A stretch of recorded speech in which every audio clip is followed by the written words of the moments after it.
सलामकुम वीर सज्जनों, मैं तैयारी च हाँ। हुणे मैं निकल जाना, मैं चूनिया बैठा इस वेले ते हुणे मैं पिंड निकल जाना। जेड़ा कोई वीर आना चाहे 100 बिस्मिल्ला।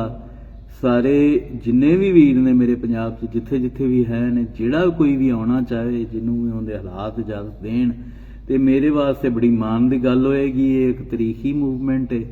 जिवें इलैक्शन लड़िया सी ते वो पहला इलैक्शन सी पंजाब की तरीख दे विच पंजाबीयत के नां दे उत्ते, मां बोली के मुद्दे के उत्ते। इस तरह ये राबता मुहिम जिहड़ी है ये भी एक तरीख है, रकम होने जा रही।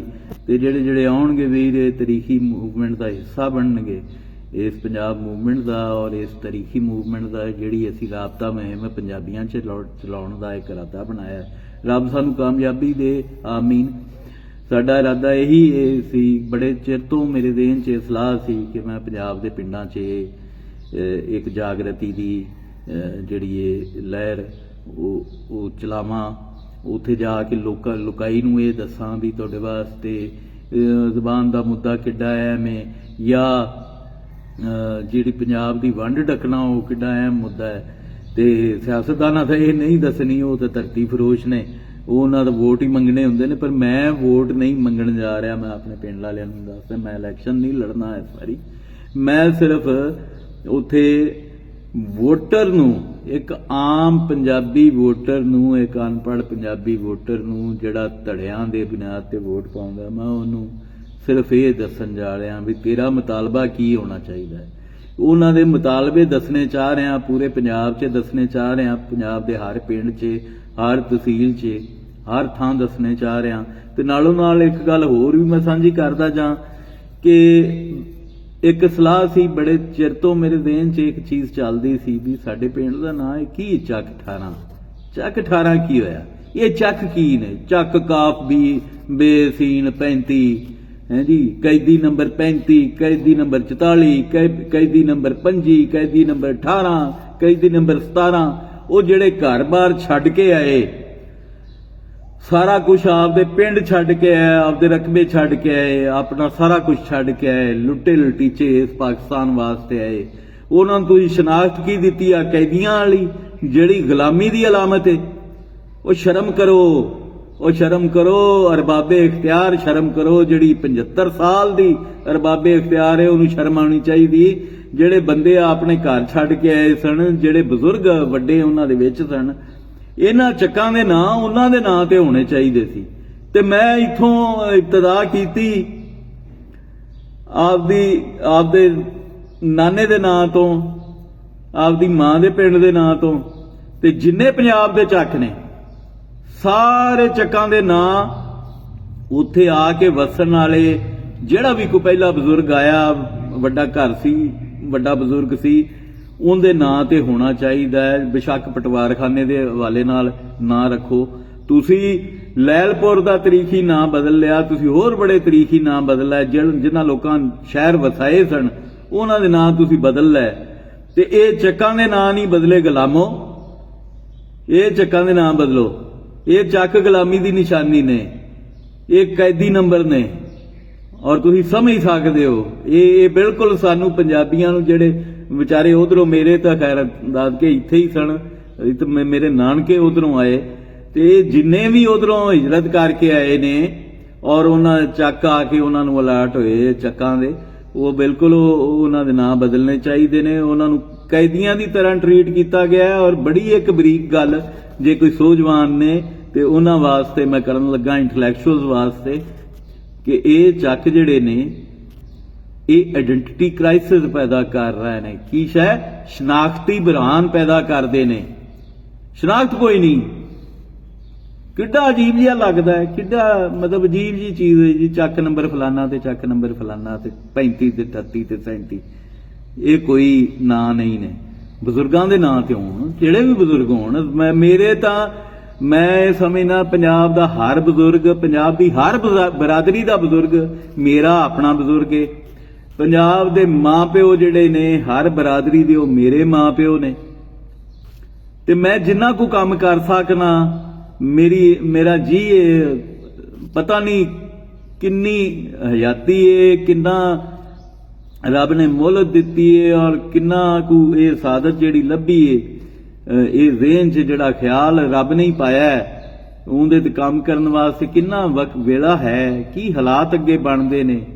मैं अक्सर आना हुन्ना कि रब ने जिहड़ा काम तुहाडे कोलों लैना है और जिहड़े वक्त लैना है वो तुसीं करना चाहो ना करना चाहो तुहाडे कोलों ले लैंदा है। ते ओहदी पाक ज़ात दा करम है कि उन्हें बड़ा चंगा काम मेरे वास्ते मेरे ज़हन च लिआंदा और मेरे वास्ते चुनिया ते मैं उहदे ते लगा फकीरां दरवेशां तरह ही लगा। मैनूं ना लालच लीडरी दा ना लालच चौधर दा, मैनूं लालच सिर्फ अपने इस खुशहाल पंजाब दा है जिथों हर साल ਲੱਖਾਂ ਦੇ ਹਿਸਾਬ 'ਚ ਨੌਜਵਾਨ ਜਿਹੜਾ ਉਹ ਬਾਹਰ ਚਲਾ ਜਾਂਦਾ ਕਿਉਂਕਿ ਪੰਜਾਬ ਤਰੱਕੀ ਯਾਫਤਾ ਮੁਲਕਾਂ ਦੇ ਬਰਾਬਰ ਨਹੀਂ। ਮੈਂ ਇਹਨੂੰ ਦੁਨੀਆ ਦੇ ਤਰੱਕੀ ਯਾਫਤਾ ਤਰੀਨ ਮੁਲਕਾਂ ਤੇ ਖਿੱਤਿਆਂ ਦੇ ਬਰਾਬਰ ਵੇਖਣਾ ਚਾਹਨਾ। ਇਹ ਜੇ ਜੁਰਮ ਲੱਗਦਾ ਕਿਸੇ ਨੂੰ ਤੇ ਉਹ ਖਸਮਾਂ ਨੂੰ ਕਾਏ, ਮੈਨੂੰ ਉਹਦੀ ਕੋਈ ਪਰਵਾਹ ਨਹੀਂ, ਚਾਹੇ ਜਿੱਡਾ ਚੌਧਰੀ ਹੋਵੇ, ਜਿੱਡਾ ਕੋਈ ਸਰਦਾਰ ਹੋਵੇ, ਜਿੱਡਾ ਕੋਈ ਮਖਦੂਮ ਹੋਵੇ, ਮੈਨੂੰ ਉਹਦੀ ਕੱਖ ਪਰਵਾਹ ਨਹੀਂ। ਮੈਨੂੰ ਪਰਵਾਹ ਹੈ ਤੇ ਪੰਜਾਬ ਦੇ ਬੁੱਢੇ ਬਾਬੇ ਦੀ ਜਿਹੜਾ ਹੈ ਤਹਿਸੀਲਾਂ 'ਚ ਜਾ ਕੇ ਜ਼ਲੀਲ ਹੁੰਦਾ ਹੈ, ਧੱਕੇ ਖਾਂਦਾ ਹੈ, ਜਿਹਨੂੰ ਉੱਥੇ ਜਾ ਕੇ ਉਹ ਉਰਦੂ 'ਚ ਉਹ ਰੋਜ਼ਨਾਮਚੇ ਲਿਖੇ ਮਿਲਦੇ ਨੇ ਜਿਨ੍ਹਾਂ ਦੀ ਸਾਨੂੰ ਸਮਝ ਨਹੀਂ ਆਉਂਦੀ, ਫਾਰਸੀ ਅੱਧੀ ਤੋਂ ਬਹੁਤੀ ਫਾਰਸੀ ਵਾਲੇ। ਤੇ ਇਹ ਮੇਰੇ ਮੁੱਦੇ ਨੇ। ਜਾਂ ਜੇ ਅਸੀਂ 20 ਲੱਖ ਪੰਜਾਬੀ ਮਰਵਾ ਕੇ ਜਿਹੜੇ ਸਾਡੇ ਬਜ਼ੁਰਗ ਆਏ, ਜਿਵੇਂ ਮੇਰੇ ਨਾਨਕੇ ਆਏ, ਦੂਜੇ ਆਏ, ਉਹ ਵਿਚਾਰਿਆਂ ਦਾ ਕੀ ਕਸੂਰ? ਉਹਨਾਂ ਪਾਕਿਸਤਾਨ ਨੂੰ ਦਿੱਤਾ ਕੀ? ਉਹਨਾਂ ਤੇ ਸ਼ਨਾਖਤ ਹੀ ਨਹੀਂ ਦਿੱਤੀ ਤੁਸੀਂ ਉਹਨਾਂ ਗਰੀਬਾਂ ਨੂੰ। ਤੇ ਇਹ ਬੜੀ ਸ਼ਰਮ ਦੀ ਗੱਲ ਹੈ, ਸ਼ਰਮ ਦੀ ਗੱਲ ਹੈ, ਸ਼ਰਮ ਦੀ ਗੱਲ ਹੈ। ਇਹ ਸ਼ਰਮ ਮੀਆਂ ਨਵਾਜ਼ ਸ਼ਰੀਫ ਨੂੰ ਵੀ ਆਣੀ ਚਾਹੀਦੀ ਹੈ, ਸ਼ਰਮ ਇਮਰਾਨ ਖਾਨ ਨੂੰ ਵੀ ਆਣੀ ਚਾਹੀਦੀ, ਇਹ ਸ਼ਰਮ ਆਸਿਫ ਜ਼ਰਦਾਰੀ ਨੂੰ ਵੀ ਆਉਣੀ ਚਾਹੀਦੀ, ਜਿਹੜਾ ਵਫਾਕ ਦੀ ਸਿਆਸਤ ਕਰਦਾ ਪਿਆ। ਤੇ ਇਹ ਸ਼ਰਮ ਪੰਜਾਬ ਦੀ ਸਾਰੇ ਪਾਰਲੀਮੈਂਟੇਰੀਅਨਸ ਨੂੰ ਆਉਣੀ ਚਾਹੀਦੀ ਹੈ। ਇਹਨਾਂ ਨੂੰ ਰੱਬ ਨੇ ਦਿਮਾਗ ਨਹੀਂ ਦਿੱਤਾ, ਸਾਡੇ ਦਿਮਾਗ 'ਚ ਜਿਹੜੀਆਂ ਗੱਲਾਂ ਆਉਂਦੀਆਂ ਨੇ ਇਹਨਾਂ ਦੇ ਦਿਮਾਗ 'ਚ ਕਿਉਂ ਨਹੀਂ ਆਉਂਦੀਆਂ?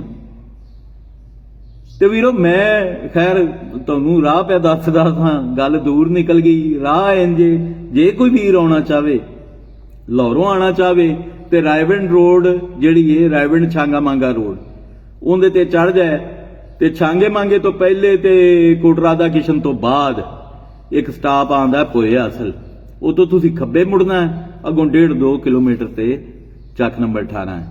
ਪੋਇਆ ਅਸਲ ਤੋਂ ਤੁਸੀਂ ਕਿਸੇ ਨੂੰ ਪੁੱਛ ਲਾਓਗੇ, ਹਤਾ ਕਿ ਕੋਟਰਾਦਾ ਕਿਸ਼ਨ ਵਾਲੇ ਵੀ ਜਾਣਦੇ ਨੇ ਚੋਖੇ, ਤੇ ਪੋਇਆ ਅਸਲ ਤੋਂ ਕਿਸੇ ਨੂੰ ਵੀ ਪੁੱਛ ਲਾਓਗੇ ਤੁਹਾਨੂੰ ਰਾਹ ਦੱਸ ਦੇਣਗੇ, ਨੇੜੇ ਹੀ ਹੈ ਉੱਥੋਂ। ਜੇ ਤੁਸੀਂ ਆਉਣਾ ਹੋਵੇ ਪਾਕਪਤਨ ਸਾਈਡ ਤੋਂ, ਖੁੱਡੀਆਂ ਸਾਈਡ ਤੋਂ, ਤੇ ਤੁਸੀਂ ਪਹਿਲੇ ਚੂਨੀ ਆਓਗੇ, ਚੂਨੀਓ ਛਾਂਗੇ ਮੰਗੇ ਆਓਗੇ, ਉੱਥੋਂ ਤੁਸੀਂ ਸੱਜੇ ਮੁੜੋਗੇ ਰਾਏਵਿੰਡ ਵੱਲੇ, ਤੇ ਸਾਰਿਆਂ ਤੋਂ ਪਹਿਲਾਂ ਜਿਹੜਾ ਸਟਾਪ ਆਏਗਾ ਛਾਂਗੇ ਮੰਗੇ ਤੋਂ ਕੋਈ 2-3 ਕਿਲੋਮੀਟਰ 4 ਕਿਲੋਮੀਟਰ ਬਾਅਦ ਉਹ ਆਏਗਾ ਪੋਇਆ ਅਸਲ। ਪੋਇਆ ਅਸਲ ਤੋਂ ਤੁਸੀਂ ਸੱਜੇ ਮੁੜ ਜਾਣਾ, ਉੱਥੋਂ ਪੁੱਛ ਲੈਣਾ ਪੋਇਆ ਅਸਲ ਤੋਂ ਚੱਕ ਨੰਬਰ 18 ਦਿਲਦਾਰ ਨਗਰ। ਜਿਹੜਾ ਦਿਲਦਾਰ ਨਗਰ ਮੇਰੇ ਨਾਨੇ ਦਾ ਨਾਂ, ਰੱਬ ਨੂੰ ਜਨਤਾ 'ਚ ਘਰ ਦੇ, ਅੱਲਾ ਦਾ ਵਲੀ ਸੀ ਔਰ ਸਾਡਾ ਤਾਂ ਬੜਾ ਉਹਨਾਂ ਤੋਂ ਨੀਵਾਂ ਮਕਾਮ ਹੈ। ਬੜੇ ਮਰੀਜ਼ ਸਨ ਉਹਨਾਂ ਦੇ ਔਰ ਬੜੀ ਦੁਨੀਆ ਮੁਤਕਦ ਸੀ। ਔਰ ਅਸੀਂ ਇੱਕ ਹੋਰ ਮੈਂ ਚੀਜ਼ ਪੂਰੇ ਪੰਜਾਬ ਨੂੰ ਦੱਸਦਾ ਜਾਂ, ਅਸੀਂ ਉਹ ਸੈਯਦ ਨਹੀਂ ਉਹ ਜਿਹੜੇ ਇੱਕ ਪਾਸੇ ਸੋਨਾ ਰਖਾ ਕੇ ਰੁਪਈਏ ਰਖਾ ਕੇ ਚੜਾਵੇ ਚੜਵਾਉਂਦੇ ਨੇ ਗੱਦੀ ਨਚੀਨ। ਅਸੀਂ ਦੇਣ ਵਾਲਿਆਂ ਤੋਂ, ਮੇਰੇ ਨਾਨੇ ਨੇ ਉਹ ਪੈਲੀ ਦਿੱਤੀ ਜਿਹੜੀ ਅੱਜ ਕਰੋੜਾਂ ਦੀ ਹਸਪਤਾਲ ਨੂੰ, ਜ਼ਮੀਨ ਵਾਹਣ ਵਾਸਤੇ ਦਿੱਤੀ ਰੱਖੀ, ਲਿਆ ਨਹੀਂ ਕਦੀ ਕਦੀ ਕਿਸੇ ਕੋਲੋਂ, ਦਿੱਤਾ ਹੀ ਏ, ਵੰਡਿਆ ਹੀ ਏ। ਤੇ ਅਸੀਂ ਉਹ ਸਦਾਤ ਹਾਂ। ਉਧਰ ਪੁੱਠਾ ਹਿਸਾਬ ਏ ਤੇ ਲੋਕੀ ਰਿਐਕਸ਼ਨਰੀ ਹੁੰਦੇ ਨੇ, ਅਸੀਂ ਉਹ ਨਹੀਂ ਹਾਂ। ਤੇ ਖੈਰ ਜੇ ਤੁਸੀਂ ਲਾਹੌਰੋਂ ਆਉਣਾ ਹੋਵੇ ਤੇ ਉਹ ਤੁਹਾਨੂੰ ਮੈਂ ਦੱਸਿਆ ਵੀ ਕੋਟਰਾਦਾ ਕਿਸ਼ਨ ਤੋਂ ਬਾਅਦ ਪੋਇਆ ਸਟਾਪ ਆਏਗਾ, ਉੱਥੋਂ ਪੁੱਛ ਲਿਆ ਜੀ।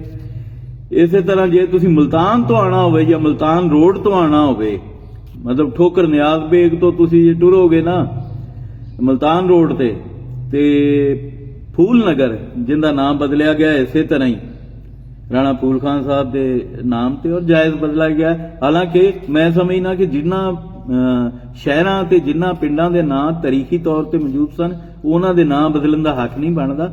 ਬਦਲਣ ਦਾ ਹੱਕ ਉਹਨਾਂ ਦਾ ਬਣਦਾ ਜਿਹੜੇ ਕਦੀ ਵਸੇ ਹੀ ਨਹੀਂ ਸਨ, ਜਿਹੜੇ ਕਦੀ ਪਿੰਡ ਨਹੀਂ ਸਨ, ਜਿਹੜੇ ਕਦੀ ਸ਼ਹਿਰ ਨਹੀਂ ਸੀ, ਜਿਹੜੇ ਉਹ 47 ਦੇ ਮਾਜਰਾ ਆ ਕੇ ਵਸਾਏ, ਉਹਨਾਂ ਦਾ ਨਾਂ ਅਸਲ 'ਚ ਬਦਲਣਾ ਬਣਦਾ।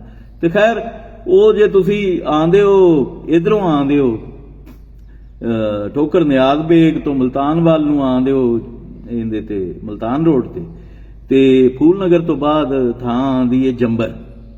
ਜੰਬਰ ਤੋਂ ਤੁਸੀਂ ਲੈਫਟ ਮੁੜਨਾ ਹੈ ਛਾਂਗੇ ਮਾਂਗੇ ਵੱਲੇ, ਤੇ ਛਾਂਗੇ ਮਾਂਗੇ ਤੋਂ ਤੁਸੀਂ ਪੋਇਆ ਅਸਲ ਦਾ ਪੁੱਛ ਲੈਣਾ। ਉਥੋਂ ਛਾਂਗੇ ਮਾਂਗੇ ਰੇਲਵੇ ਲਾਈਨ ਜਿਵੇਂ ਕ੍ਰਾਸ ਕਰੋਗੇ ਨਾਲ ਲੈਫਟ ਮੁੜ ਜਾਣਾ ਹੈ, ਅੱਗੇ ਪੋਇਆ ਅਸਲ ਆ ਜਾਏਗਾ 2-3 ਕਿਲੋਮੀਟਰ ਤੇ ਉੱਥੋਂ ਤੁਸੀਂ ਪੁੱਛ ਲਿਆ ਜੇ ਚੱਕ ਨੰਬਰ 18 ਦਿਲਦਾਰ ਨਗਰ ਜਿਹੜਾ ਹੈ ਉਹਦਾ ਤੁਸੀਂ ਪੁੱਛ ਲਿਆ ਜੇ। ਹਾਲੇ ਦਿਲਦਾਰ ਨਗਰ ਦਾ ਲੋਕਾਂ ਨੂੰ ਇੰਨਾ ਨਹੀਂ ਪਤਾ ਕਿਉਂਕਿ ਨਵੀਂ ਗੱਲ ਹੈ। ਚੱਕ ਨੰਬਰ 18 ਪੁੱਛਿਆ ਜੇ, ਲੇਕਿਨ ਜ਼ਿਹਨ 'ਚ ਹੀ ਰੱਖਿਆ ਜੀ ਕਿ ਆਹ ਗੁਲਾਮੀ ਵਾਲਾ ਨਾਂ ਇਸ ਦਿਨ ਤੋਂ ਬਾਅਦ 12 ਤੋਂ ਬਾਅਦ ਆਹ ਗੁਲਾਮਾਂ ਦਾ ਨਾਂ ਮੁਜਰਮਾਂ ਦਾ ਨਾਂ ਜਿਹੜਾ ਹੈ ਕੈਦੀ ਨੰਬਰ ਫਲਾਨਾ ਤੇ ਮੁਜਰਮ ਨੰਬਰ ਫਲਾਨਾ 18-17 ਇਹ ਨਹੀਂ ਤੁਸੀਂ ਸੱਦਣੇ। ਇਹ ਪਿੰਡਾਂ ਦੇ ਬਜ਼ੁਰਗਾਂ ਦੇ ਨਾਂ ਸੱਦਣੇ ਨੇ, ਸਾਡੇ ਬਜ਼ੁਰਗਾਂ ਦੇ ਨਾਂ ਸੱਦਣੇ ਨੇ। ਤੁਸੀਂ ਇਹ ਜਿਹੜੇ ਗੁਲਾਮਾਂ ਦੇ ਗੁਲਾਮਾਂ ਨੇ, ਜਿਹੜੇ ਚੱਕ ਰੱਖੇ ਸਨ, ਗੋਰਿਆਂ ਰੱਖੇ ਸਨ ਜਾਂ ਇਹਨਾਂ ਰੱਖੇ ਸਨ, ਇਹ ਤੁਸੀਂ ਖਤਮ ਕਰ ਦੇਣੇ ਨੇ। ਤੇ ਇਸ ਪਿੰਡ ਨੂੰ, ਮੇਰੇ ਨਾਨੇ ਦੇ ਪਿੰਡ ਨੂੰ, ਮੇਰੀ ਮਾਂ ਦੇ ਪਿੰਡ ਨੂੰ ਤੁਸੀਂ ਦਿਲਦਾਰ ਨਗਰ ਦੇ ਨਾਂ ਨਾਲ ਹੀ ਚੇਤੇ ਰੱਖਣਾ ਹੈ। ਅਵਲ ਆਖਰ ਪੰਜਾਬ, ਜੀਵਨ ਪੰਜਾਬੀ ਲਾਲ, ਰੱਬ ਰਾਖਾ।